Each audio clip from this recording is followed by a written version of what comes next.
बरेली में बाबा का बुलडोजर चल रहा है। अपराधियों के खिलाफ सख्त एक्शन हो रहा है। इन सब के बावजूद कुछ जगहों पर उपद्रवी उत्पात मचाने से बाज नहीं आ रहे। हापुड़ में धार्मिक कार्यक्रम के दौरान बवाल हुआ तो वहीं 2 युवकों पर जानलेवा हमला किया गया। दंगइयों ने महिलाओं और बच्चों को भी नहीं बख्शा। हापुड़ में माहौल आखिर किसने खराब किया, क्यों किया और पुलिस के सामने ही भीड़ आखिर कैसे युवक को पीटती रही? तमाम सवालों के जवाब डिटेल में मिलेंगे हमारी इस रिपोर्ट में। जो मेरा भांजा उधर गया जा रहा था, मैं वेटर हूं, आ रहा हूं, उसके साथ में था ये आदमी। हाँ, ये आदमी साथ में था।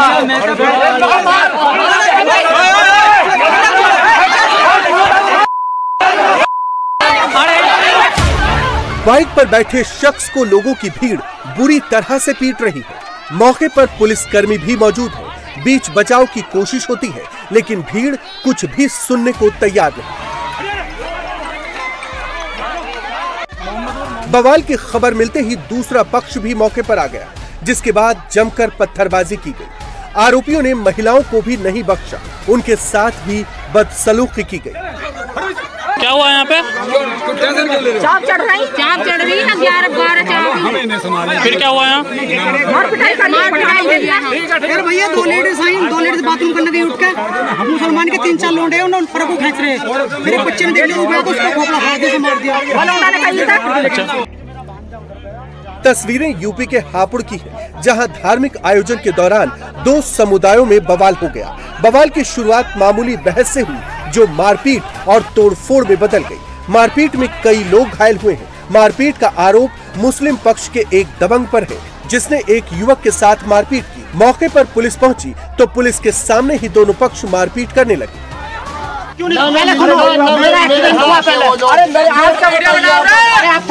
मालिक है आदमी उनका। अरे आज का बताइए, आज का यही है, मैंने बता दिया ना आपसे। ये बुलाएगा उस आदमी को।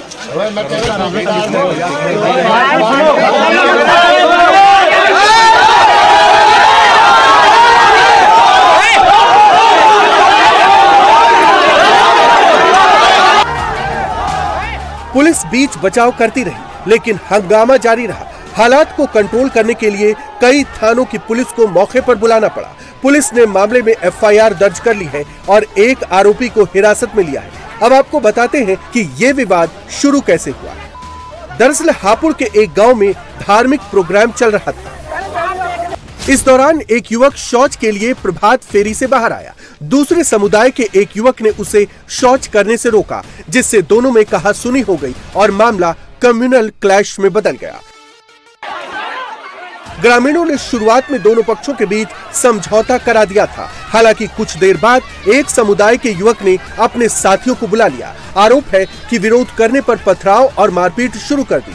पुलिस के पहुंचने पर भी भिड़ंत जारी रही। हिंदू पक्ष दूसरे समुदाय पर मारपीट और तोड़फोड़ का आरोप लगा रहा है और धार्मिक कार्यक्रम में खलल डालने की साजिश बता रहा है। गणेश विसर्जन को या देवी प्रतिमा विसर्जन हो, हिंदू त्योहारों को लेकर एक खास ट्रेंड बन गया है। बार बार हिंदू त्योहारों को टारगेट किया जा रहा है। जुलूस में शामिल लोगों पर नफरती पत्थर फेंके जा रहे हैं। इस बार महाराष्ट्र के बुल्ढाना में माहौल बिगाड़ने की यह साजिश रची गई। प्रतिमा को खंडित करने का प्रयास किया गया। बुल्ढाना में हिंदुओं के जुलूस पर पत्थर किसने फेंके?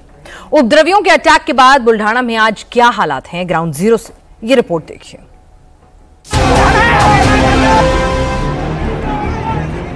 सड़क पर संग्राम छिड़ा है।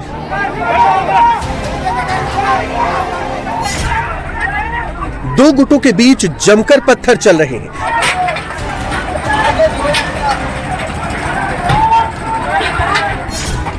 जिसे जो मिल रहा है उसी से हमला कर रहा है।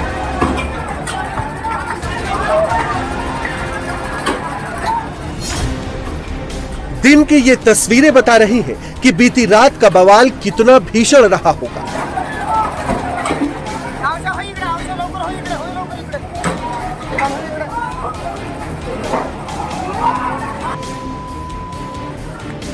सड़क की चारों तरफ पत्थर के टुकड़े बिखरे पड़े हैं। दुकान के बाहर, नाले के अंदर, हर तरफ सिर्फ पत्थर और पत्थर ही नजर आ रहे हैं। इलाके को पुलिस छावनी में तब्दील कर दिया गया है।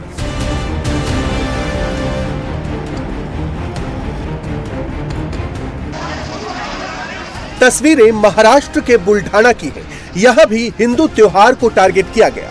प्रतिमा विसर्जन के दौरान जुलूस पर पत्थर बरसाए गए।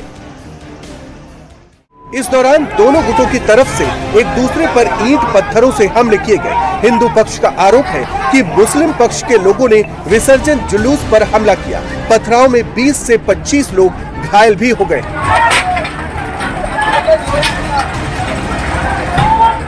ये जुलूस हर साल निकाला जाता है। इस बार भी उत्सव का माहौल था। मूर्ति विसर्जन के दौरान रास्ते में खड़ी बाइक को हटाने को लेकर जुलूस और कुछ लोगों के बीच बहस हो गई। बहस के बाद विवाद बढ़ा और पत्थरबाजी शुरू हो गई। पुलिस मौके पर पहुंची, लेकिन लोगों का गुस्सा शांत नहीं हुआ। हिंदू पक्ष के लोग विसर्जन न करने पर अड़ गए। मांग होने लगी कि जब तक पथराव करने वालों को गिरफ्तार नहीं किया जाएगा, तब तक विसर्जन नहीं होगा। पश्चिमी भारत और उत्तर भारत से मानसून करीब करीब जा चुका है, लेकिन पूरब की तरफ आसमान से आफत बरस रही है। लगातार हो रही मूसलाधार बारिश से बिहार बेहाल है। पश्चिम बंगाल में नदियां रेड लाइन को क्रॉस कर रही हैं। कुदरत का सबसे खौफनाक प्रहार दार्जिलिंग पर पड़ा है, जहां लैंडस्लाइड की वजह से 9 लोगों को अपनी जान गंवानी पड़ गई। बिहार से पश्चिम बंगाल में हालात किस कदर बेकाबू हो गए हैं, आइए आपको दिखाते हैं उसकी पूरी डिटेल हमारी अगली वेदर रिपोर्ट में।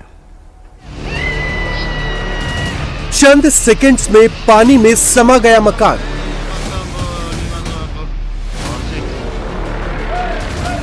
पुल में इतना पानी भरा है कि एम्बुलेंस पानी में डूब गई। सड़क पर रेस्क्यू के लिए बोट चलानी पड़ी।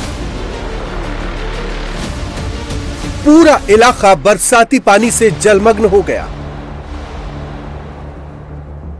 सोसाइटी में लाइन से लगी कारें पानी में डूब गईं।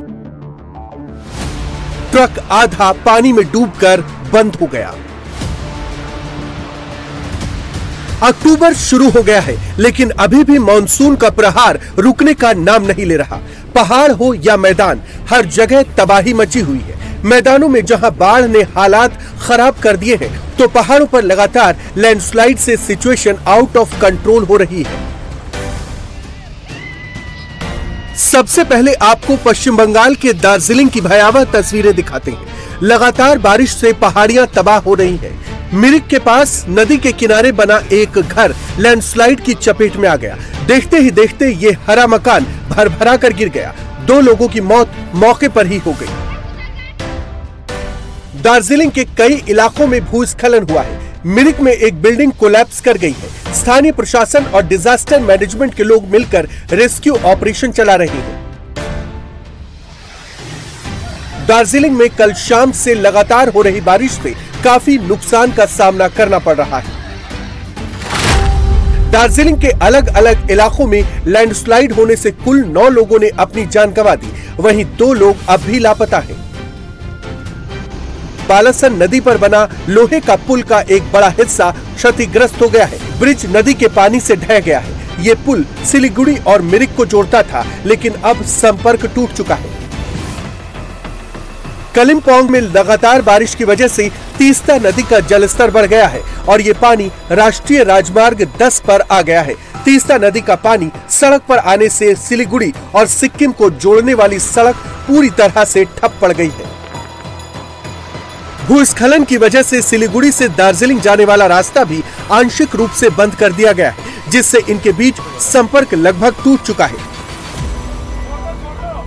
लेकिन अभी भी ये हालात सुधरते नहीं दिख रहे, क्योंकि अभी ये मूसलाधार बरसात रुकने वाली नहीं है। भारतीय मौसम विभाग ने दार्जिलिंग और कलिम्पोंग सहित उप हिमालयी पश्चिम बंगाल के हिमालय वाले इलाकों में 6 अक्टूबर तक अत्यधिक भारी बारिश का रेड अलर्ट जारी किया है और साथ ही भूस्खलन होने की भी चेतावनी दी है।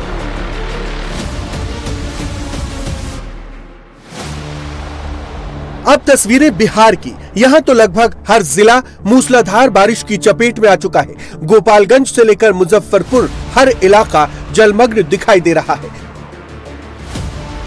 बिहार के गोपालगंज में बारिश से बुरे हालात हैं। यहाँ बारिश से जल जमाव के बीच एक एम्बुलेंस पानी में फंस गई। लगातार पानी भरने के कारण एम्बुलेंस के ड्राइवर को गाड़ी छोड़कर भागना पड़ा। लगातार हो रही मूसलाधार बारिश से सीतामढ़ी शहर जलमग्न हो गया है। हालात इतने गंभीर हैं कि सदर अस्पताल में पानी भर चुका है। मरीजों को हॉस्पिटल तक पहुंचने में दिक्कत का सामना करना पड़ रहा है। मुख्य बाजारों और आवासीय इलाकों तक बाढ़ का पानी घुस चुका है। लोग घरों में कैद होने को मजबूर हैं। शहर की नालियां और जल निकासी व्यवस्था पूरी तरह से ठप पड़ गई है। सड़कों पर घुटनों तक पानी जमा है। सीतामढ़ी जिले से होकर बहने वाली सभी प्रमुख नदियां खतरे के निशान को पार कर चुकी हैं। बागमती, लखनदेई और अधवारा समेत कई छोटी नदियां उफान पर हैं। सीतामढ़ी में मौजूद भारत नेपाल बॉर्डर पर भी स्थिति गंभीर हो गई है। भिट्ठा मोड़ पूरी तरह से जलमग्न हो चुका है, जबकि सोनबरसा बॉर्डर पर भी बाढ़ का पानी फैल गया है। प्रशासन ने अलर्ट जारी कर दिया है। लोगों से सतर्क रहने की अपील की गई। रोहतास जिले में तो इतनी बरसात हुई है कि पूरा इलाका जलमग्न हो गया है। जनजीवन बुरी तरह से प्रभावित हुआ है। मेडिकल कॉलेज एंड हॉस्पिटल में भी पानी घुस गया। लाइन में खड़ी सारी कारें पानी में आधी डूबी नजर आई। लगातार बारिश से कैमूर पहाड़ी की नदियां और झरने उफान पर हैं। जलस्तर बढ़ने से दर्जनों गांवों में बाढ़ का खतरा मंडरा रहा है।